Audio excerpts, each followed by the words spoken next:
bitches, every city in my tribe. Look behind. Booty dominate the world. I would argue unless they are brain dead, they have the capacity. They have a little bit, but I don't think it's like they have a little like sentience and consciousness, but it's not like anything we would provide any sort of moral consideration to if it was going to exist forever. At brain death, you don't have consciousness. That's why I think there is no real moral consideration past that point. Right, but brain death is like At least there doesn't need not to be. analogous. Right, brain death Well, is you like said not brain a death. good.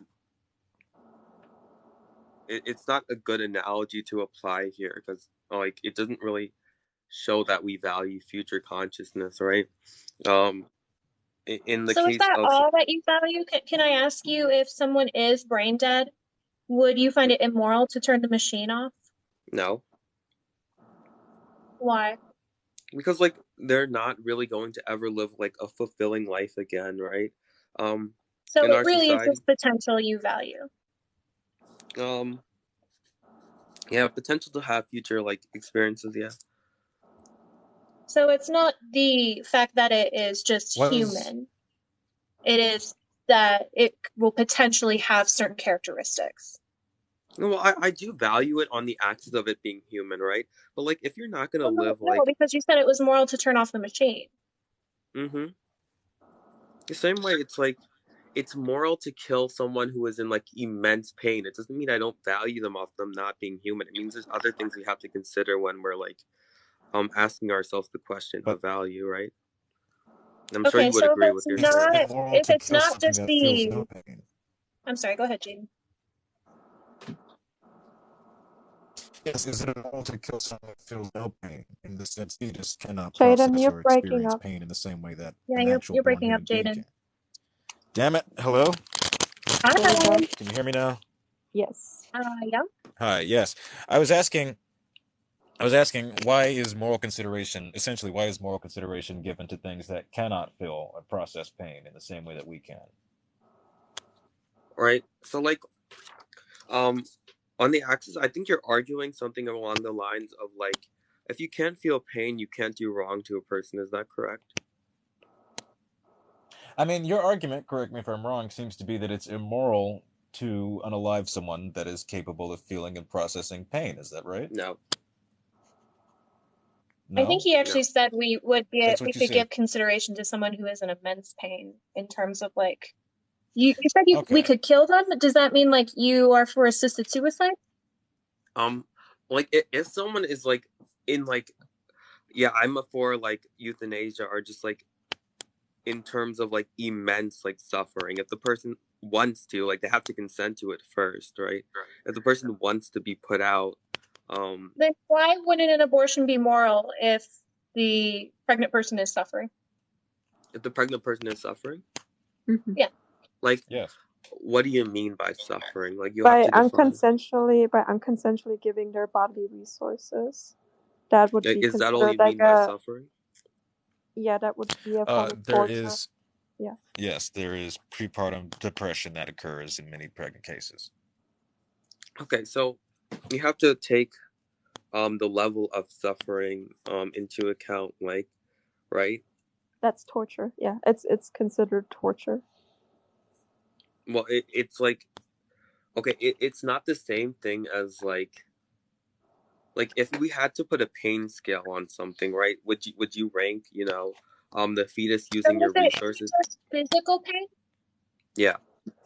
So it's not like emotional pain or anything regarding well-being. Mm-hmm.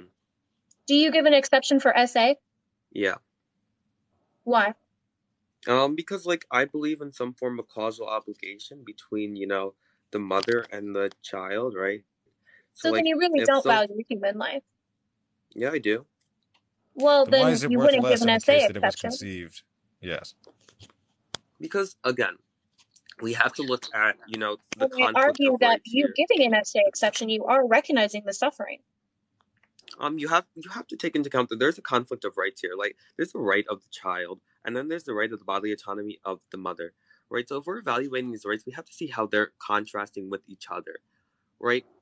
So, like, I believe the child only has a claim over the mother's resources if the mother put the child in that position. If the mother didn't put the child in the position, I believe she has no claim to give the child her I resources. disagree. I think it has the claim to her body if the mother is consenting to that, not simply for it being there. I think that there has to be an agreement upon the mother's case to allow this to happen. Can you also force somebody into a state of dependency if they haven't existed yet? Well, I mean, who put the child there besides the mother is the question we have to ask. And the Well, I'm father. asking you, I you would know, argue the father. I would argue the only person with a causal Yeah, obligation is the sperm. father. Correct. So, like, Because the egg was already the egg was already homesteading, right? It was already there. So the factor that has forced it into the state of dependency is clearly the sperm that was coming in, rather than just being there. I'm confused. Like, why would you say there's causal obligation of, the mother but not the father if you believe that The father. The father has the only causal obligation. Yeah, I know, but why does it only apply to the father? Because without sperm, there would be no zygote. Without egg, there would be no zygote. But still, again, he recklessly distributed his DNA into someone who did not want it. Damn, you got a fan. Well, in the case, are you talking in the case of essay? No. So, then that doesn't make sense to me because they both engage in the action with the consent, right? So how are you going to claim consent for sex? Consent for sex doesn't mean that you consent to someone giving you your biological material. It also but you're saying consent to sex isn't consent to pregnancy, correct? Correct. So then the father the father did not consent to that pregnancy either. Yeah, we're going off of your framework, Julian. And what is my framework exactly? Well, causal obligation. We don't believe in causal obligation. We don't believe in causal obligation. Obviously wouldn't apply to our framework. But to yours it would. If this was going off of my framework, right? You would have to say there's causal obligation of both the mother and the father, right? Because I believe in the consequences of actions that were. Why no? Because once a woman engages in sex, what does she have to do to essentially determine that a pregnancy will occur? She has to sustain the baby. No, I mean, once a woman starts engaging in sex, is there any specific action that she has to take for pregnancy to occur? In the creation act, that's what we're asking. Well, no. Is there any specific act that the man has to perform in order for conception to occur? Well, in terms of after the act was completed, during? Yeah. Well, the mother has to then consent to letting the guy in, right? So my whole point is that when a woman consents to sex, I can do whatever I want. I can have an orgasm. I can not have an orgasm. I can do whatever I want. And it doesn't matter if he does not ejaculate. So I would argue that the man has to perform one task during sex in order for conception to be even possible. Therefore, that's where the causal obligation lies. Well, I don't think that's necessarily true, right? Because if an orgasm happens, there's a higher probability of conception happening. So indirectly, you do contribute to whether conception happens or not. Women don't need to have an orgasm for conception to occur. There's no action taken. It's not a condition that is necessary, but it's a condition that helps, right? But it is a condition necessary for men, correct? Yeah. That's the differentiation. It's like if we would invite somebody over and they're taking an action by actively coming to our house, but dropping. Oops, no pun intended. But they're coming and then they have a baby on their arm and then they drop it off and then you're entirely responsible for that. Wouldn't you say that they took an action? We invited them, we didn't invite the baby. They took the action to come over and to drop off that baby, and now you're solely responsible and liable for that baby. Okay, so let me use your example, right? Say you invite somebody to a house party, right? They come into your house, they necessarily did the action, but you're the one who invited them in, right? You have a responsibility for them being in your house. No, I didn't want them to bring a baby. Yeah. Exactly, and you didn't consent to them doing whatever they did as well. Yeah, I mean, if I invite someone over to my house and they come over to my house and they trash my house, it doesn't mean I gave them permission to trash my house. And they would be held liable for those damages. Okay, but you're saying like, okay, we're gonna like compare the responsibilities of both the male and the female for having the child, right, in the scenario. So you believe No, if you want to argue causal obligation, my counter to that is only the man has causal obligation because of that specific action. well, I don't think there is such a thing as causal obligation. so then you're not arguing like something that's Yeah, me consistent neither. with your stance, are you?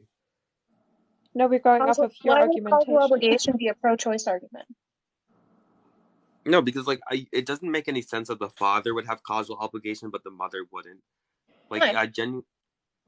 It's a critique to your stance, Julian, because you have made a claim that there's a causal obligation to the mom, and we now given you the rebuttal that if there's any causal obligation, it would be the one of the father. Well, like again, and my Otherwise, if rebuttal to causal that obligation is, stood true to your argument, then you would be in favor of forcing every man to pay child support. Yeah, and I think she should be able to sue him.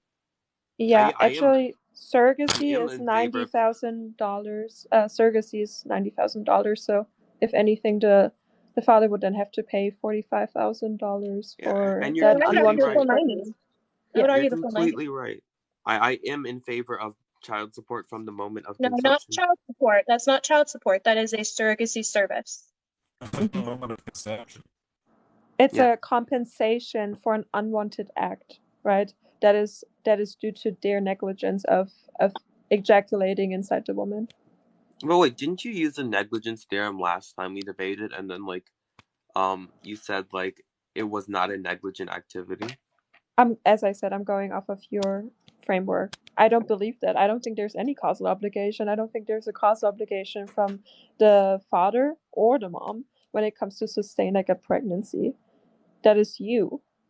So if you want to say that there's a causal obligation, that would imply that there's certain negligence, and the negligence is clearly then from the person that ejaculated into the other person, and therefore creating another being, which is then sustained by somebody else, which should be 100% then compensated. Okay, but and correct me if I'm wrong, but a moment ago it seemed as though you said you were in favor of mandatory child support payments, which I think would run a little bit contrary to your libertarian views. It's okay. You don't have to be libertarian on everything. I think that's a stupid idea. I never said you did. I just think if this is your stance, then it certainly runs contrary to being a libertarian. I don't take the libertarian stance on abortion, so I mean, I see. Like, it extends out to everything. So you are for big government in this sense? Big government? Yes. I'm for the non-aggression principle in this sense. But yes, I'm for bigger government. I don't believe in I consider myself more of a minarchist than anything. Of a what exactly? What was that? I consider myself more of a minarchist than anything else. What is that? It's someone who advocates for a small government, but still a, functional state, right? This isn't small government, though. This would be overreach. Mandatory payments towards the system would be overreach, I would say. Well, mandatory payments, when you did an action, right? You did an action that resulted in a consequence that you have to now pay for. I believe in the consequences of your action, right? Do you believe in proportional punishment? Proportional punishment? Yeah, so if somebody commits an act of crime, do you think it should be proportional or no? Sure. Sure, so I would like for you then to demonstrate how it is proportional to be forced to give your resources from 9 months by committing it by your framework a crime, which would be creation. Okay, before I do that, I want to go back to something, right? I will address your thing on the proportion. I have it written down. Sure. But again, I think we went away from, the mother and the father having equal, responsibility for the child. Well, it's right? we don't agree. And No, I'm going to substantiate more. So if the mother engages in the act of consent and then the father engages in the act of, putting the sperm in there, right? They're both engaging in X action, which will leave them X responsibility in my stance. So my stance is not inconsistent because they both have responsibility for a particular action. So, Julian, it seems like that all what then the woman would have to do is say, I do not consent to you ejaculating inside of me, and then be able to get an abortion if they would still do it. Yeah, that's SA. Okay. Wait, what? The All right. example. So all women have to say in the beginning of sex is, I do not consent to ejaculation.